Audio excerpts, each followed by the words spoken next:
আজকে আমি করব লোটে মাছের রেসিপি। লোটে মাছটা ধুয়ে ঝুড়িতে নুন হলুদ মাখিয়ে রেখে দিয়েছিলাম জল ঝরাতে। জলটা ঝরে গেলে বাটিতে মাছটা ঢেলে নিয়েছি। ঢেলে ধনেপাতা কুচি আর কয়েকটা গোটা কাঁচা লঙ্কা দিয়ে দিয়েছি।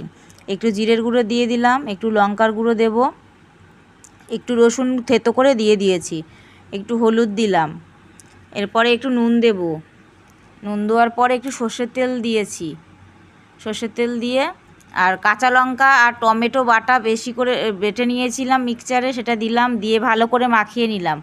মাখিয়ে তেল দিয়েছিলাম, কড়াইতে গরম হয়ে গেছে। এবার তেলের মধ্যে মাছটা পুরো দিয়ে দেবো।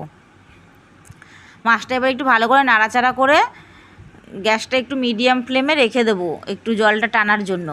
আমি ভেবেছিলাম মাছটা এরকম গোটা গোটাই থাকবে যাতে ভেঙে না যায়, কিন্তু পরে আমি দেখি মাছটা আমার পুরো ভেঙে গেছে। সেই জন্য আমি পুরো মাছ এই যে নাড়িয়ে এইভাবে করে দিয়েছি ঝুরো ঝুরোভাবে। পরে একটু পেঁয়াজ কুচি এর মধ্যে অ্যাড